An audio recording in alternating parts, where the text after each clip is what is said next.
Warning. I chain smoke and I say fuck a lot. But I accept myself for the way I am. I accept you too. Viewer discretion advised. In trying to go through all the names connected to Epstein that I can, one of them is Leon Black. He wasn't accused by anybody yet, but I did think it was odd that he gave $10 million to one of Jeffrey Epstein's charities. He didn't say much about it. Jeffrey Epstein had a door into Apollo, his deep ties with Leon Black. July 31st, 2019, from Bloomberg. Almost a decade after Jeffrey Epstein was first accused of preying on young girls, I'm not going to say women, he still had access to the inner sanctum of Apollo Global Management. Leon Black, Apollo's billionaire chairman, met with the pedophile from time to time at the company's New York offices, and he allowed Epstein to pitch personal tax strategies to the firm's executives. The executives were puzzled. Why invite Epstein, a registered sex offender since 2009, into one of Wall Street's most powerful private equity firms? What services could he possibly provide? Black, 68, has belatedly provided one answer. For years, he himself occasionally turned to Epstein on financial matters like taxes, estate planning, and philanthropy. Black disclosed in a memo to his employees last week. Epstein cultivated a number of prominent Wall Street figures over the years, yet his association with Black stretches back more than 2 decades and ran deeper and longer than even some at Apollo initially believed. For instance, in 2015, Black dispatched Apollo co-founder Mark Rowan to attend a meeting at Epstein's Manhattan mansion with Edmund the Rothschild Group to discuss how the two firms could work more closely.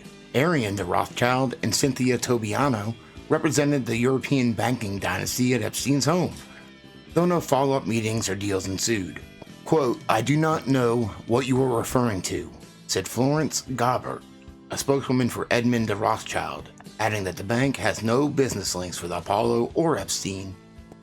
At least one Apollo executive was invited to listen to Epstein's tax pitch. Meanwhile, he also pursued co-founder Josh Harris, who rebuffed the approaches. If you don't know who Leon Black is, Leon Black, born 1951, is an American investor and art collector. He specializes in leveraged buyouts and private equity. He founded the private equity firm Apollo Global Management in 1990, and he's the chairman of the Museum of Modern Arts. Leon was the son of Eli M. Black, who is best known for owning the United Brands Company. In 1975, his father committed suicide by jumping out of the 44th floor of the Pan Am building in New York City. It was later made public that at the time, federal regulators were investigating allegations that United Brands was bribing Honduran government officials. Black received a BA in philosophy from Dartmouth College in 1973 and an MBA from Harvard University in 1975, and is also a member of the Council of Foreign Relations. From 1977 to 1990, Leon Black was employed by investment bank Drexel Burnham Lambert, where he served as a managing director, head of the Mergers and Acquisitions Group, and co-head of the Corporate Finance Department. Black was regarded as a, quote, junk bond king, Michael Milken's right-hand man at Drexel. From the New York Times, February 12, 1992. Drexel Burnham Lambert Incorporated sued hundreds of its former employees yesterday in an attempt to recover more than $250 million in bonuses paid shortly before the company filed for bankruptcy in early 1990. The bonuses have been at the heart of some of the biggest controversies resulting from the collapse of the Wall Street powerhouse. Indeed, the size of Drexel's bonuses was long a legend on Wall Street, but yesterday's lawsuit for the first time provides details of how rich those payments were, showing that many executives got between $100,000 and $1 million each month. Jesus. The largest bonus, $16.6 million, went to Leon Black, former head of mergers and acquisitions, less than a month before the bankruptcy filing. Since the collapse, some Drexel executives have said the bonus payments seem to lose all connection with reality in the final years as billions of dollars in revenues flowed through the firm. Still, the huge payouts appeared almost minuscule in comparison with the more than $1 billion paid over 5 years to Michael R. Milken, the former head of the junk bond division. Last year, Mr. Milken pleaded guilty to 6 felonies involving securities laws violations and is now serving a 10-year prison sentence. Drexel is now negotiating on a settlement of other litigation against Mr. Milken. Sounds like everybody was sticking their hands in the cookie jar. Mike Milken is a personal friend, and I think his whole approach to empowering people, teachers, scientists, in terms of fighting cancer, in terms of solving problem solving, I think is also a great model to follow. I think America is blessed with a lot of private philanthropy, which I hope will just grow and grow. Black was a top aide to junk bond king Michael Milken in floating billions of dollars of high-interest corporate debt during the 1980s, but survived the legal bloodbath that sent Milken to prison. After Milken's 1989 downfall, Black struck out on his own and soon signed up some French investors seeking to purchase a multi-billion-dollar portfolio of junk bonds held by Executive Life Insurance that Black had helped assemble. In 1991, just weeks after becoming California's first elected insurance commissioner, John Garamendi seized Executive Life, contending that its junk bond portfolio was too risky to support payments to more than 300,000 retirees and annuitants. A few months later, Garamendi sold the junk bonds to Black's clients for $3.25 billion, but they turned out to be worth billions more, netting Black somewhere between $500 million and $1 billion. And his clients turned out to be fronts for Credit Lyonnais, a bank controlled by the French government and therefore banned by federal law from owning a U.S. insurer. Garamendi faced sharp criticism in the financial media and from policyholders whose checks were reduced.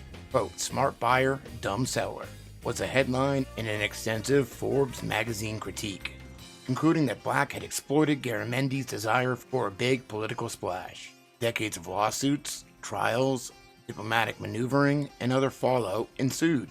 The State Department of Insurance is still appealing one case. Garamendi later served another stint as insurance commissioner and was elected lieutenant governor before going to Congress. Of course he was. Black used his Executive Life profits to build Apollo Global Management into a huge private equity operation that today owns, among other things, Caesars, the casino empire, Norwegian Cruise Lines, and the Carl's Jr. fast food chain. We don't have a Carl's Jr. in the Southeast. I think we have the same thing, they just call it Hardee's. And Apollo bought Constellus Holdings in 2016 for $1 billion. Constellus is a private military contractor that was created as a result of a merger between rival contractors, Triple Canopy and Academy, founded by Eric Prince and formerly known as Blackwater USA. Blackwater. If you know the name Blackwater, you probably remember this. The contractors killed in 2004, their bodies burned and hung from an Iraqi bridge in a sickening display. The accusations, 3 years later, of indiscriminate shootings by Blackwater guards leading to the deaths of civilians.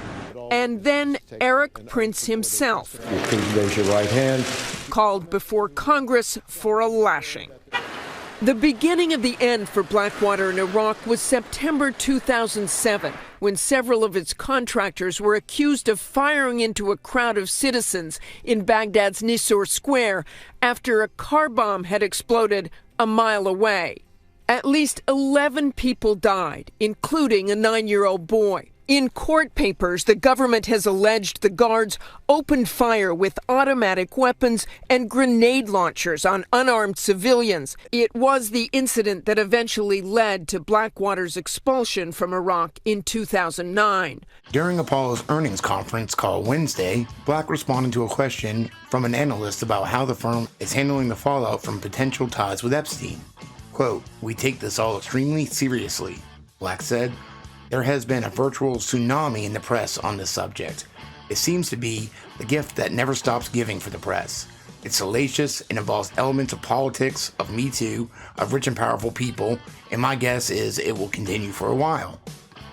Still, it isn't affecting our relationship with investors, Black said. We have a pretty open dialogue with them. Black and Epstein's ties have come under renewed scrutiny after Epstein was arrested July 6 on federal charges that he molested and exploited teenage girls.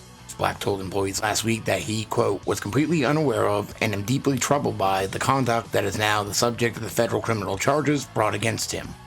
Epstein and Black have been acquaintances since at least the early 1990s.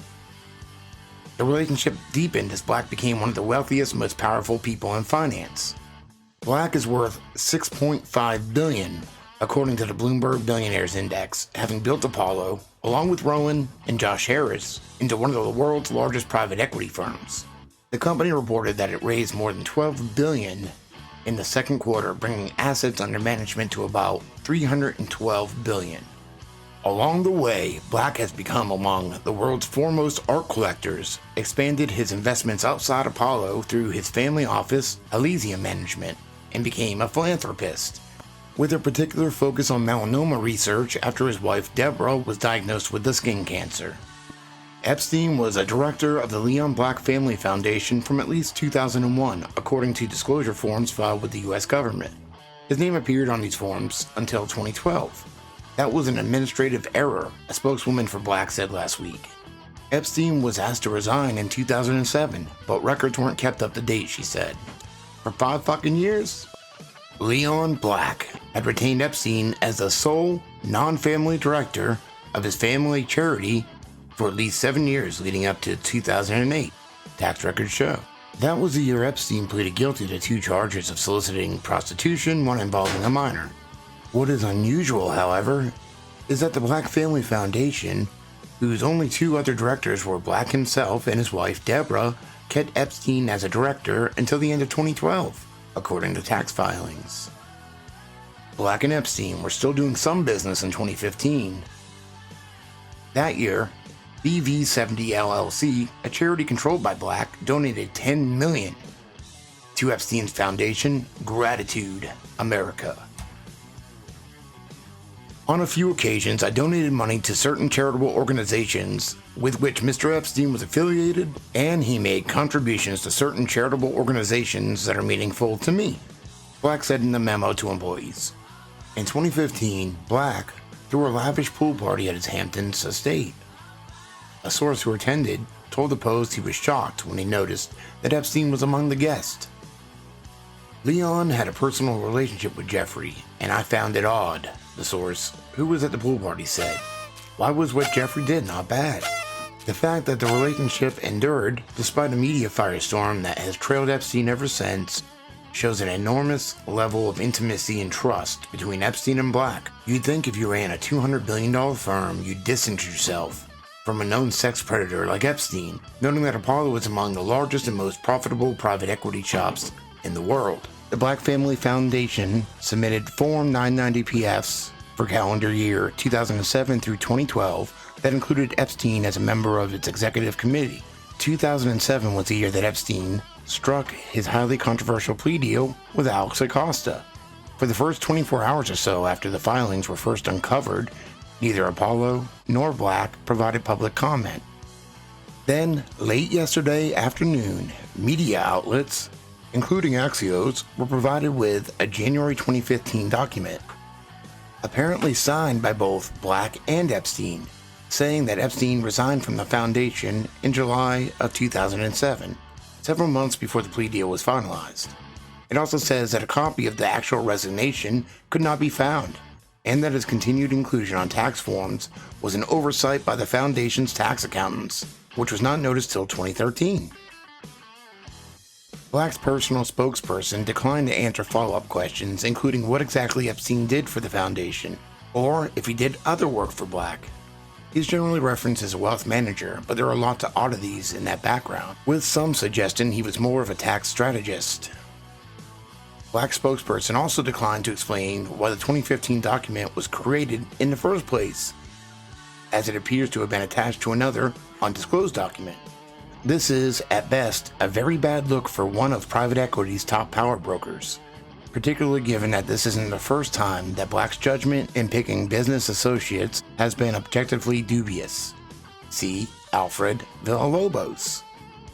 The former head of the nation's biggest pension defrauded funds run by private equity titan Leon Black's Apollo Global Management to pay a pal's placement agencies $20 million, a lawsuit filed yesterday charged. Federico Buenrostro, the CEO of the $235 billion California Public Employees Retirement System from 2002 to 2008, teamed up with buddy Alfred Villalobos, Arco Capital Research, on a scheme to pocket the boatload of fees from Apollo. The Securities and Exchange Commission charged in a civil suit filed in a Nevada federal court. Villalobos was the deputy mayor of LA in 1993. It's charged that the two ginned up fake disclosure letters and sent them to Apollo, making it appear that CalPERS okayed the payment when, in fact, it had not. Villalobos never got to go to trial. Alfred Villalobos, the businessman accused of bribing the chief executive officer of CalPERS, has died of an apparent suicide. But the questions surrounding Villalobos and his financial affairs are very much alive. Villalobos was bankrupt and his assets were being sold to pay off millions of dollars in debt. But a trustee wants to know why Villalobos was allowed to live rent-free for months in this million-dollar mansion he used to own south of Reno. His lawyers say Villalobos was scrambling to make ends meet, but in his final days, police say Villalobos was living at the Silver Legacy Casino, probably the finest hotel in downtown Reno. On January 13th, police say Villalobos had a chauffeur drive him to this indoor gun range south of Reno. Here, he apparently shot himself to death. His death brought a halt to criminal legal proceedings against him. An ex-CalPERS CEO, Buenrostro, got 4.5 years in prison in the bribery case. The suit claimed that Villalobos compromised Buenrostro and other CalPERS officials with gifts, which ultimately, quote, compromised the integrity of CalPERS' investment process and violated the state corporation's code. The gifts included round-the-world trips as well as private jet flights for fund executives to attend a New York fundraiser honoring Leon Black, founder of investment firm Apollo Global Management. The lawsuit said Apollo is Villalobos' biggest client at CalPERS. I know this may be a lot of information to take in, so in closing let me just say, it seems that Leon Black has the golden touch for himself. But unfortunately, everything he touches fades to black for everyone else. He goes on accumulating wealth, leaving a trail of prison sentences, suicides, and lawsuits in his wake. But don't worry, he's a philanthropist. So no matter who it hurts, he's doing it to help others. While they suffer, he goes on collecting homes, businesses, and artwork, and books. New York businessman Leon Black buys Baumberg Talmud for $9.3 million. A number of medieval Hebrew texts from the Valmadonna Trust Library were sold at Sotheby's on Tuesday. Almost $10 million? You must really like that book. Fucking stoned.